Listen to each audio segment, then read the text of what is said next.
Hi hello నమస్తే welcome to Haripriya's media. మామూలుగా పాములే కాదు, తేళ్ళు జెర్రీలు లాంటి వాటిని మనం దూరం నుంచి చూస్తూనే దడుచుకుంటాం.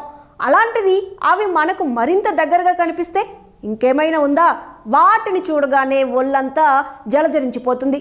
ఇదిలా ఉంటే ఈ మధ్య కాలంలో ఆన్లైన్ ద్వారా ఫుడ్ ఆర్డర్లు తెప్పించుకుంటుంటే ఆయా పార్సిళ్లలో చిత్ర విచిత్రమైనవి కనిపిస్తోన్న ఘటనలు మనం చూస్తూనే ఉన్నాం. మొన్న మధ్య ముంబైలో ఓ వ్యక్తికి ఐస్ క్రీమ్ కోన్లో మనిషి వేలి కనిపించిన షాకింగ్ ఘటన మరవక ముందే ఇదే తరహాలో మరో షాకింగ్ ఘటన వెలుగులోకి వచ్చింది. చిల్లవడానికి చల్లని ఐస్ క్రీమ్ ఆర్డర్ చేసింది ఓ మహిళ. ఇక ఆ ఐస్ క్రీమ్ బాక్స్ ఓపెన్ చేసి చూడగా ఊహించని షాక్ తగిలింది. ఈ ఘటన ఉత్తరప్రదేశ్లోని నోయిడాలో జరిగింది. వివరాల్లోకి వెళ్తే నోయిడాకు చెందిన ఓ మహిళ ఆన్లైన్లో చల్లటి ఐస్ క్రీమ్ ఆర్డర్ పెట్టింది. ఇక కొద్దిసేపటికే ఆ పార్సిల్ ఇంటికి రానే వచ్చింది. ఆవురావురామని ఆ ఐస్ క్రీమ్ బాక్స్ ఓపెన్ చేయగా అందులో ఒక జెర్రీ కనిపించింది. చల్లదనానికి గడ్డకట్టి చనిపోయిన ఆ జెర్రీ ఐస్ క్రీమ్ మూతకు అతుక్కొని ఉంది. జూన్ 15న ఈ సంఘటన చోటు చేసుకుంది.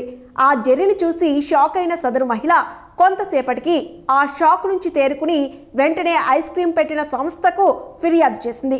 ఆ సంస్థ ఆమెకు తిరిగి డబ్బులు రీఫండ్ ఇవ్వడమే కాకుండా ఈ ఘటనపై ఇన్వెస్టిగేషన్ మొదలెట్టింది. అయితే ఆ బ్రాండెడ్ ఐస్ క్రీమ్ సంస్థ మాత్రం దీనిపై ఇంకా స్పందించలేదని తెలుస్తోంది. కాగా ప్రస్తుతం ఆమె చేసిన ఈ పోస్ట్ సోషల్ మీడియా వేదికగా తెగ వైరల్ అవుతోంది.